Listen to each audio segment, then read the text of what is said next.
S'enrichir avec l'argent des autres. On a coutume d'entendre dans l'investissement immobilier, mais tout le monde ne sait pas forcément ce que ça veut dire, qu'on s'enrichit avec l'argent des autres. C'est une notion que j'ai un peu de mal à comprendre. Comment ça, je m'enrichis avec l'argent des autres? Moi, je m'enrichis avec mon argent, je travaille, j'épargne, et là, je m'enrichis avec l'argent des autres. Qu'est-ce que ça signifie, s'enrichir avec l'argent des autres? Alors, en fait, s'enrichir avec l'argent des autres, sur le point de vue de l'investissement immobilier, c'est simplement de contracter un prêt auprès d'une banque qui, elle, va te prêter de l'argent et tu vas pouvoir investir dans un immeuble de rapport, dans un appartement ou dans une maison, avec leur propre argent à eux et non pas le tien. De manière générale, dans l'investissement locatif, la banque elle va te demander un apport personnel à hauteur de 10% et tout le reste, les 90% restants, vont être financés de par la banque. Alors, quand on donne le terme s'enrichir avec l'argent des autres, en réalité, c'est s'enrichir avec l'argent de la banque, puisque c'est tu as donc du coup la possibilité d'obtenir d'être pleinement propriétaire d'un bien immobilier avec de l'argent qui ne t'appartient pas tout simplement. Donc, c'est-à-dire que tu n'as pas l'argent, mais tu peux t'enrichir parce que la banque va te prêter l'argent pour t'enrichir. Ouais, c'est ça, tout à fait. Mais qui c'est qui va rembourser le crédit? Parce que moi, du coup, j'ai un crédit. Si la banque me prête de l'argent pour acheter ma résidence principale, j'imagine que je m'enrichis dans la mesure où je rembourse mon crédit. Mais s'enrichir avec l'argent des autres, c'est pas ça que ça veut dire. Dans les autres, il y a également le locataire qui va payer. Exactement. Alors, dans sa globalité, tu vas avoir le locataire qui, lui, à partir du moment où tu auras effectué ton achat immobilier avec l'argent de la banque, ce sera lui qui va rembourser l'argent de la banque et ce ne sera pas toi. Pourquoi et comment surtout? Alors, toi, en fait, tu vas simplement mettre ton appartement en location et puis tu auras de ce fait un locataire. Ce locataire qui sera mis en place, il va du coup payer un loyer. Et ce loyer, de manière générale, l'investissement immobilier, un bon investissement immobilier, c'est un investissement qui, au minima, s'autofinance. Donc, s'autofinance, ça veut dire quoi? Ça veut dire que entre la mensualité de crédit que tu auras à rembourser à ta banque et le loyer que tu vas percevoir de ton locataire, il faut que, au minima, ce loyer couvre ton prêt immobilier. Moi, j'irais même plus loin que ça. De manière générale, ce que je conseille de faire, c'est d'avoir pour, par exemple, une mensualité de 500 € de crédit, avoir au moins 600 € de loyer perçu par ton locataire. Pourquoi?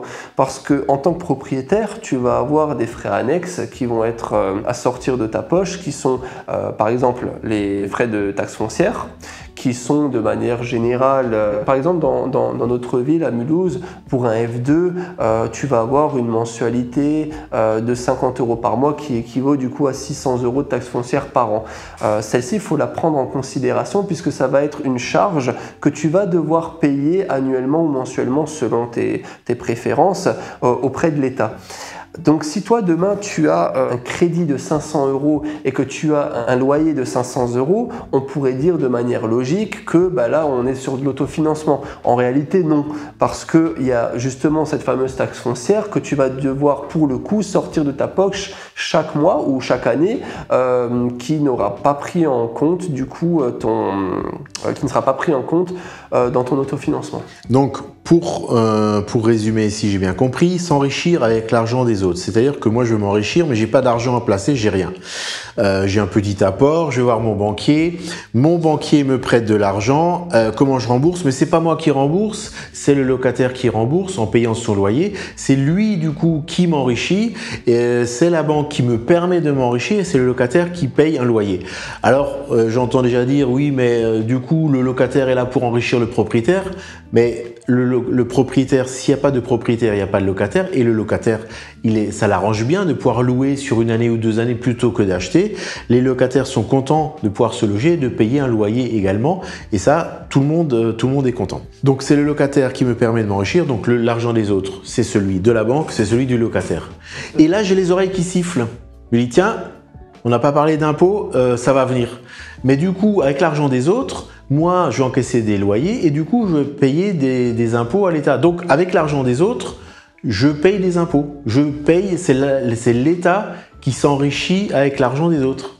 Alors, indirectement, on pourrait considérer cela de cette manière, effectivement, mais si tu veux, tu as plusieurs branches suivant le mode de location que tu vas mettre en place, et de ce fait, tu auras la possibilité pendant un certain temps de ne pas payer d'impôts du tout ou très peu. Ah ben là, ça m'intéresse. Voilà, ça intéresse tout le monde. Donc du coup, en fait, pour revenir un petit peu sur ce sujet, on en a déjà fait une vidéo justement par rapport à la taxation et à l'imposition.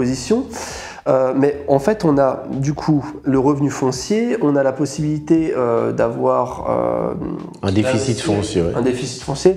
On a la possibilité également de pouvoir investir via une société. Donc là, on aura de l'impôt sur les sociétés. On a du coup ce fameux impôt sur les revenus en tant que particulier, mais également via une SCI si on le souhaite, si on fait la demande.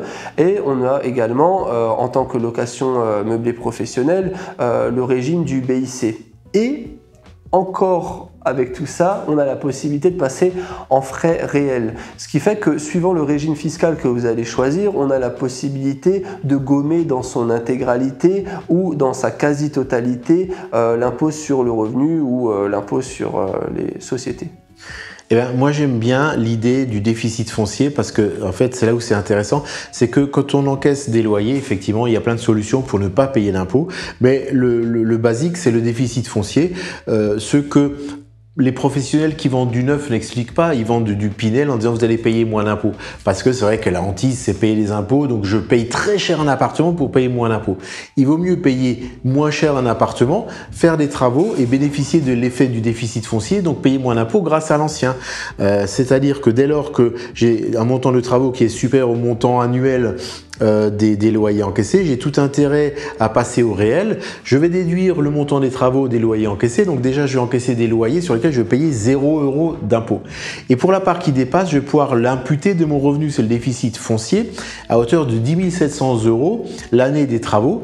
C'est-à-dire que si je gagne 30 000 € par an, je peux déduire 10 700 € en déficit foncier maximum. Ça veut dire que dans ma feuille de déclaration de revenus, je vais mettre 30 000 € de revenus, moins 10 700 € de déficit foncier, et donc mon assiette imposable, ça sera moins de 20 000 €, ça sera 19 300 €. Okay.